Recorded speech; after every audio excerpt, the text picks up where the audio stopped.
Hello and welcome to the Brothers' War. Previously, we covered the life and times of John Brown and the various conflicts he fought in and started. And today we will take a deep dive into the arcane world of law and courts and judges. Now, as a preliminary note about language, there is a certain dated word beginning with an N. No, not that one. It was in very common use until the 60s, 70s. And this word, all the primary sources and many of the secondary sources use. I have elected to not use it, and I've edited the quotations to reflect that. Furthermore, we will be discussing the case Dred Scott versus Emerson and Dred Scott versus Sandford. Now, proper legal language would dictate that I use the words alleged owner, alleged slave, and furthermore, I think the modern conception is to use the term alleged owner, alleged slave, in recognition of the fact that one cannot, in fact, own another person's property. However, for simplicity's sake, I will be using owner and slave as though that were the actual case. Now, on with the show. What is so curious about the Dred Scott cases are how little we know for a fact about the plaintiff. The details of Dred Scott's life are very unclear. He was born around the turn of the century, probably in Missouri. The details of the first 30-odd years of his life were never recorded, but it is known for a fact that he was illiterate, incredibly intelligent, and bestowed with, quote, strong common sense. Our story really truly begins when Dr. John Emerson of St. Louis purchased Dred Scott in 1833, and later that year was commissioned an assistant surgeon in the Army and stationed in Fort Armstrong in Illinois. He took Dred Scott with him, and in 1836 Emerson was transferred to Fort Snelling in the Wisconsin Territory, once again bringing Scott with him. The Missourian hated living in what is now Minnesota, and immediately petitioned to be transferred and so was sent to Fort Jessup in Louisiana, which he also hated, and subsequently petitioned to be transferred back to Fort Snelling, leaving Scott in the territory the entire time, a territory north of the Missouri Compromise line. Scott was relocated briefly once, accompanying Emerson to his daughter's wedding in 1838. So Scott has now been taken twice into a territory where slavery was not permitted. After causing a series of fights at Fort Snelling, Emerson was transferred to Florida in 1840. His wife, Irene, did not accompany him. She stayed behind in St. Louis, and Dred Scott and his family stayed with her. Emerson was not long for Florida either, and in August 42 he demanded yet another transfer. He got cashiered from the Army instead for his insolence. He was sent home packing to St. Louis, and he bought some land in the Iowa Territory instead of opening a private practice. It is not known for sure if he brought Scott with him, but judging from the proceedings of the courts later on, he most likely did not. Emerson had contracted a variety of exotic illnesses by now and passed away on December 29, 1843. In his will, he left all his possessions to his wife for the duration of her life, subsequently after her to his daughter Henrietta. He named John F. A. Sandford, his wife's brother, as the primary executor of the will. The Iowa estate was settled, and some reshuffling took place, but that's not super important. All of the details really relevant for us today have already occurred, and they are: Dred Scott was a slave. Dred Scott resided in Illinois, a free state, for 3 years. Dred Scott resided in territories north of the Compromise line, therefore where slavery was prohibited, for 4 years in 2 separate occasions. With all of this background knowledge, we can go on to the 11-year-long court battle that faced Scott. Dred Scott filed a petition in the Missouri Circuit Court at St. Louis on April 6, 1846, claiming that he was previously on residence on free soil and was therefore a free man. He further claimed that he had been beaten, bruised, and imprisoned by Irene Emerson and claimed damages of $10. His wife filed an identical petition, so you've got 2 cases claiming the exact same damages. At the time, a suit for freedom was a special kind of suit for damages. The awarding of damages were dependent upon the Scots being free people or not. Slaves have no right to sue. It has to be proven that they are free in order for them to receive their settlements. This means that the very first thing the court has to do is determine whether or not the Scots were free people. Now, objectively speaking, the Scots have a very strong case here. They did, in fact, live in places where slavery was prohibited for a total of 7 years, with tons of evidence to support this.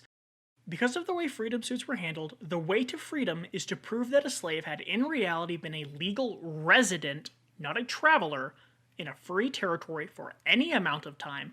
There was also a general principle at the time that once a slave had been freed, they were permanently freed. You were once and forever freed.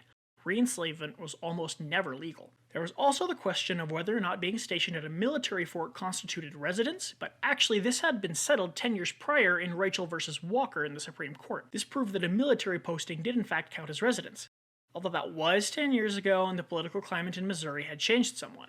It took a year after filing, June 30th, 47, for the Scotts to have their day in court. Since the cases were identical, even though there are 2 trials and 2 verdicts, most historians will lump them together. With Judge Alexander Hamilton presiding, no, not that Alexander Hamilton, witnesses were called that proved beyond a shadow of a doubt that the Scotts had resided in Illinois and Fort Snelling. They were about to win their freedom, and Scott versus Emerson was about to be lost to history when one man, Samuel Russell, gave testimony that he had hired and was presently in possession of the Scotts from Mrs. Emerson, and had paid the money to Emerson's father, Alexander Sandford. The defense was able to spin this and say that since Sandford had been paid, Irene Emerson did not actually own the Scotts. This worked, and the jury presented their verdict in favor of the defendant against the Scotts. The Scotts were slaves. But this is pretty technical. This is not really getting at the root of the issue, and Scott's legal counsel knew this. They filed for a retrial, and this motion was granted. At the same time, Irene Emerson's counsel, upon a writ of error, petitioned that Scott versus Emerson and Harriet versus Emerson were to be transferred to the Missouri Supreme Court. The Missouri Supreme Court said that since there would be a retrial anyways, they could not render final judgment. Despite these speed bumps, things are still looking very well for the Scotts' case, but Mrs. Emerson was just as determined to keep them. As all of this is happening, the Scotts are still enslaved and working unpaid for Russell. In 48, it was petitioned by Emerson's counsel that the Scotts should be taken possession by the state and hired out by the sheriff. Emerson didn't want them anymore. And here's the kicker. Emerson didn't want them anymore. In filing that petition, she acknowledges that she, in fact, does own them. But Judge Hamilton granted the petition. Emerson no longer has anything to do with this case. Sandford died in 48, and Emerson moved to Massachusetts shortly afterwards, so Alexander Sandford's son, John Sandford, is now the defendant in the case. It's just kind of been unceremoniously plopped into his lap after he settled the estate years ago.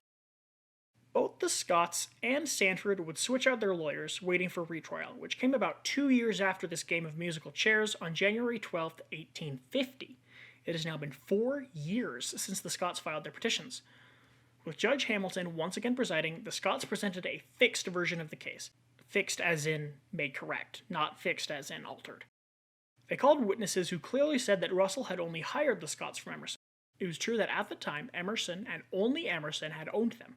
But the defense had presented a totally new defense, saying that Dr. Emerson and the Scotts did not actually reside in free soil, but on military, federal property not subject to the states' and territories' anti-slavery laws. This did not work. Hamilton ruled, citing the Rachel versus Walker precedent, that the Scotts were once and forever free.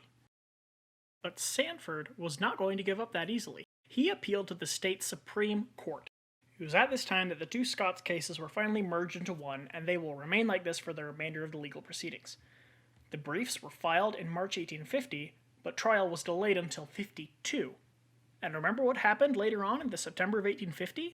That's right, the Compromises of 1850, and in the wake of those pieces of legislation, the South is now rife with the Northern Aggression Conspiracy Theory.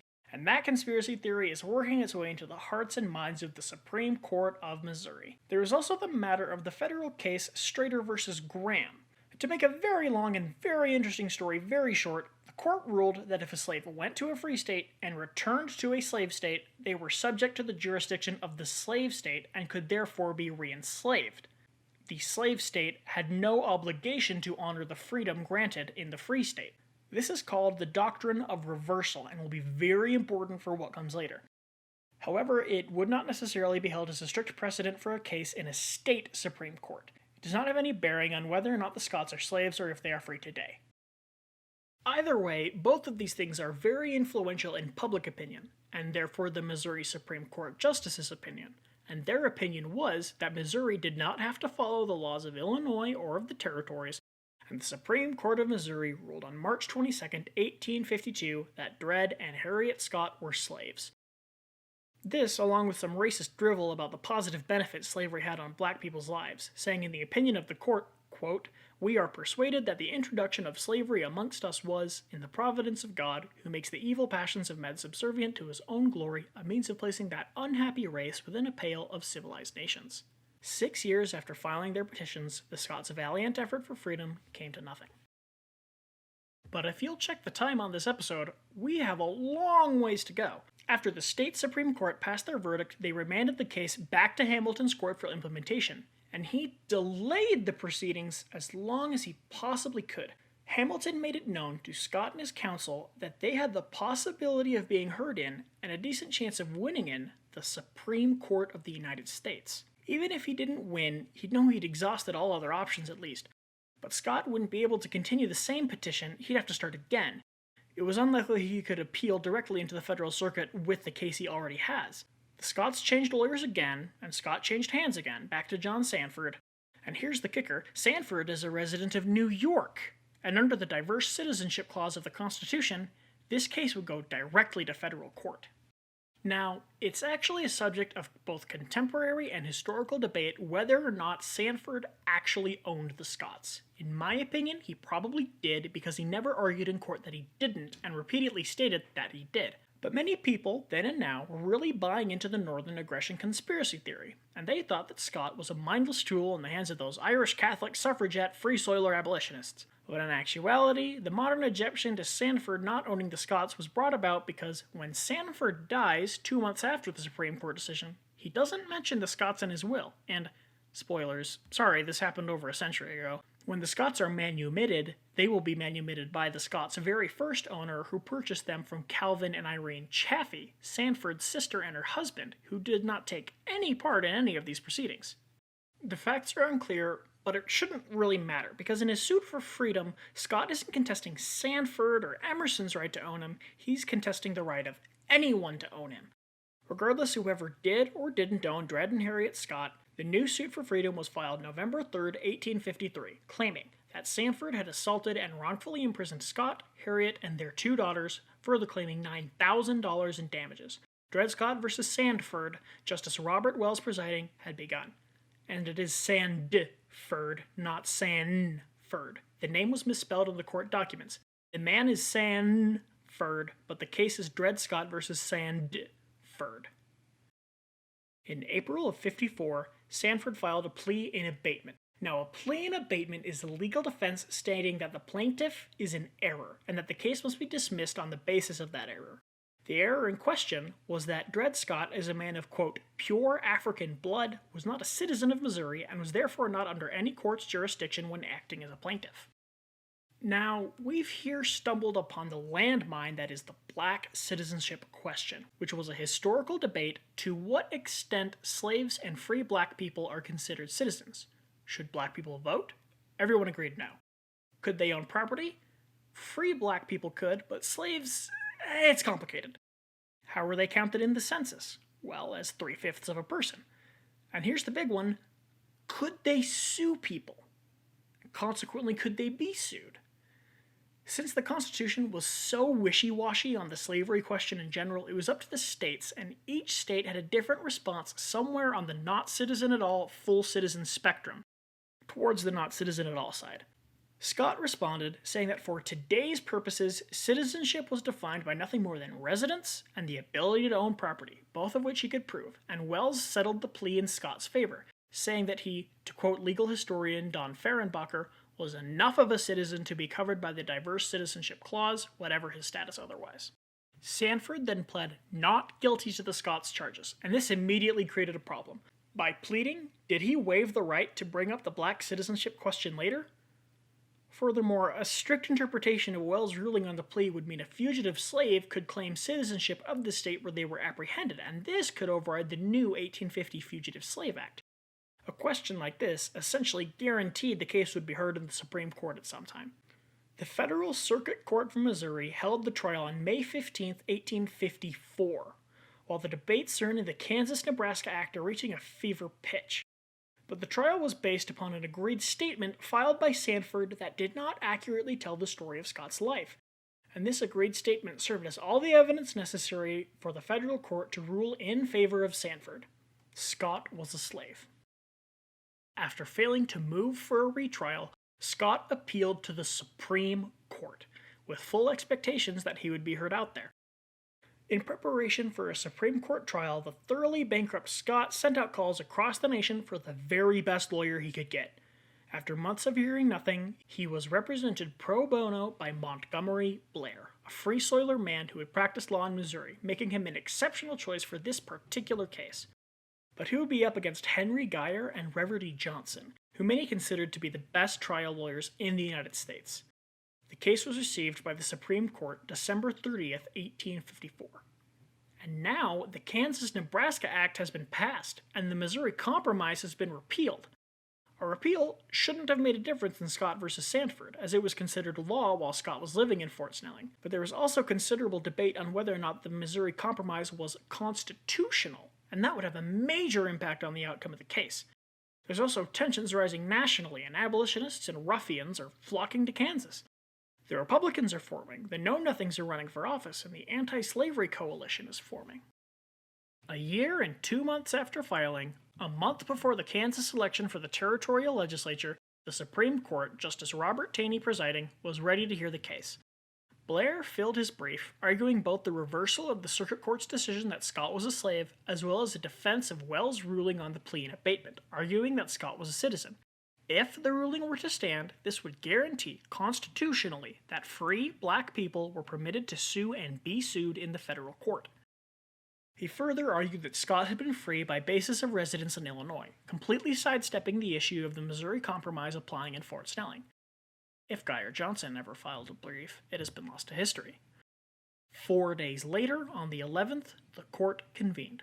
Blair spoke first, then Geyer Johnson, then Blair closed. Geyer Johnson gave essentially the same defense as before, saying that Scott was not a citizen and therefore there was no jurisdiction, and they also said that the Missouri Compromise was unconstitutional, and that since the Fifth Amendment stated that Congress could not deny a citizen the use of property without due process, and that slaves were a form of property under Missouri law, Congress could not, and never did, legislate the end of slavery in any territory or state. The court was very divided on the black citizenship question and met on and off, in trial and outside, comparing French cases, British cases, different cases in the states, scientific opinion, the history of slavery in the United States, the history of slavery in Rome, in Greece, and in ancient Egypt, until they moved to table the issue until the next time the court would convene in December. In the meantime, they continued their research and argumentation.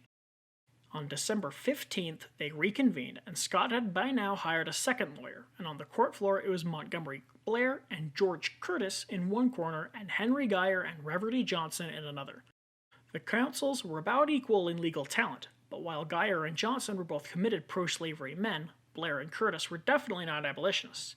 Blair was only vaguely free soil, and Curtis was more or less neutral on the subject. Curtis presented a defense of the constitutionality of the Missouri Compromise, and the proceedings went on for 4 days, largely ignoring now the plea in abatement. Blair said only that since Sandford made a plea, he was waiving it. Geyer said that the jurisdiction of the circuit court was far more limited, and that Scott's rebuttal had to be perfect or there could be no jurisdiction. If Wells' ruling on the plea in abatement was an error, then the case had to be dismissed without a ruling. On the black citizenship question, Blair argued that citizen meant nothing more than free inhabitant, and was never intended to exclude free black people. The restriction on free black people from voting meant nothing in regards to bringing lawsuits in Missouri or federal courts.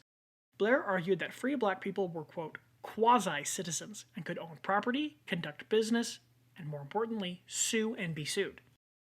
Geyer argued that Scott had to prove he was not just a citizen of Missouri, but a federal citizen, and in the Constitution, citizens were either born that way or had been naturalized.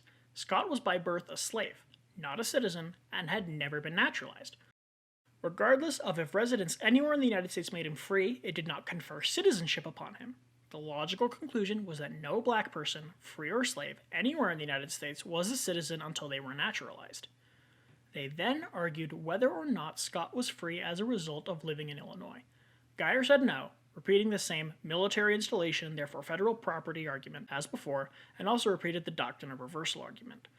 Blair said that Scott versus Sandford was different than the case that determined the doctrine of reversal, saying that the ruling only determined finality, not soundness. Since in that case the Supreme Court of the United States had no jurisdiction, that was valid, that was fine. The doctrine of reversal works for that. But since Scott versus Sandford was organically federal, it did not necessarily have precedent. The Supreme Court wasn't ruling on the Missouri Supreme Court ruling after all. He also said that even though Dr. Emerson, and therefore Scott, worked at a military installation, they did not live there, which was true. They lived in Illinois by this definition. Wherever your house is, by definition you'll live there. Blair then went on to say that since Emerson had willingly taken Scott into Illinois, he had willingly freed him.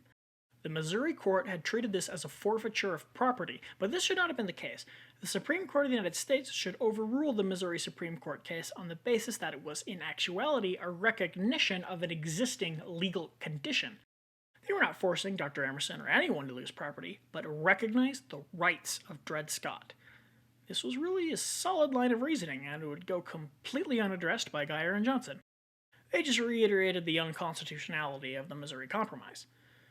After some back-and-forth cross-examination on the constitutionality of the Missouri Compromise and just territories in general, it became clear that there are 4 questions before the Supreme Court, and they are: Number 1.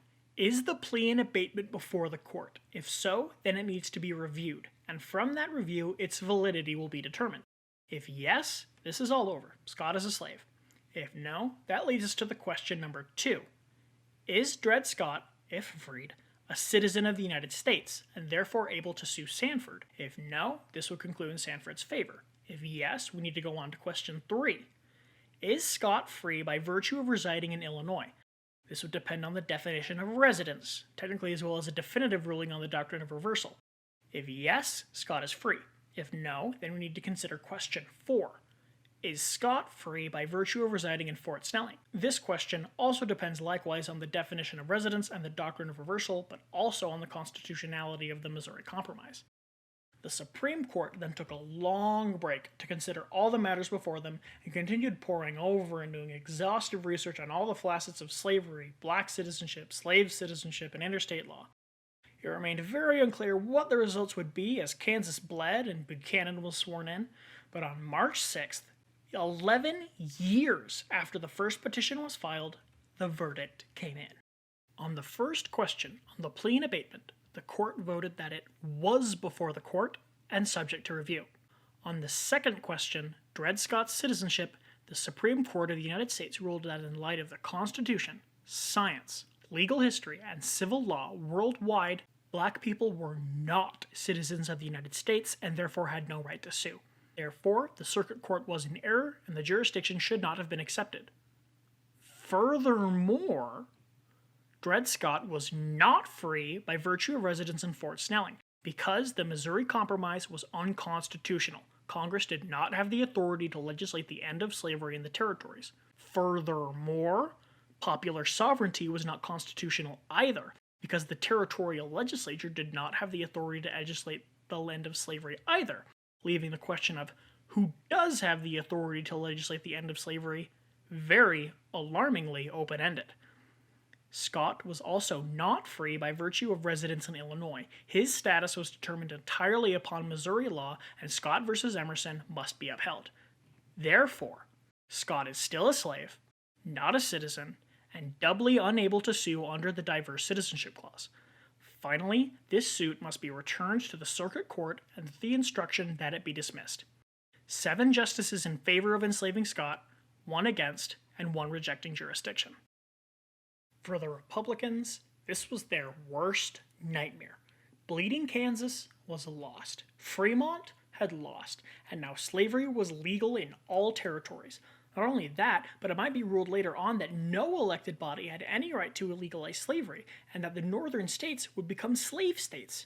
To say the Republicans were furious, outraged, and terrified was an understatement. The abolitionists took it in a similar stride, but where it drove the Republicans to be more engaged and make some compromises with the moderates, abolitionists tended to seclude even further into their already secretive circles. Susan B. Anthony would write, "Judge Taney's decision, infamous as it is but the reflection of the spirit and practice of the American people, North as well as South." Because while there was much public outcry over the slavery question, the black citizenship question would be almost completely ignored, if not accepted, in the North. The Republican-controlled, largely abolitionist Ohio state legislature passed resolutions condemning the decision as anti-constitutional, anti-republican, anti-democratic, and incompatible with states' rights, and destructive of personal security. And in response to this, Salmon Chase almost lost the governorship, and the Republicans did lose the state legislature to the Democrats. The race question, it seemed, would unite the Democrats and divide the Republicans. Or so it would seem. The Democrats are actually at the very beginning of an internal split along northern and southern lines. The Southerners were pleased as punch about the Dred Scott decision. They could actually spread slavery into the West, and if they were lucky, into the North, and not get sued by slaves or freed black people. The Northerners, led by Stephen Douglas, were ticked that popular sovereignty got declared unconstitutional, and I'll remind you that Stephen Douglas is in favor of popular sovereignty, always and always. The same Stephen Douglas would almost lose his seat to a country bumpkin nobody named Abraham Lincoln, who, after a long series of debates across the country, was thrown firmly into the public eye as the wunderkind of the Republican Party. The Know-Nothings finally collapse under all this strain. Those who opposed the decision, the vast majority, joined the Republicans, and those few in favor made another party, the Constitutional Union Party. In 1858, the midterm elections are held, putting serious strain on the political system when the Republicans won the House and the Democrats won the Senate. The year after, in 1859, John Brown makes his raid on Harper's Ferry, putting tons and tons of strain on political normalcy in the United States, after provoking yet another national outrage in such a short time. But what happened to Dred Scott? After Sandford died, the Chaffees deeded him to Taylor Blow, his very first owner, who manumitted Scott and his family and finally made him a free man. But Dred Scott died a little over a year after being set free. Thanks for watching. If you liked it, give it a like. If you didn't, a dislike. In the comments, you can leave suggestions for special episodes, questions for the Q&A, and whatever else you'd like to put in there. Please be sure to share this video with the history buff in your life, and I'll see you next time, where the Dred Scott decision and John Brown's raid and execution set the stage and are weighing heavily on everyone's mind when the calendar turns, and 1859 ends and 1860 begins. And wouldn't you know, 1860 is a presidential election year, adding plenty of gasoline to the smoldering embers of Kansas and setting the country aflame.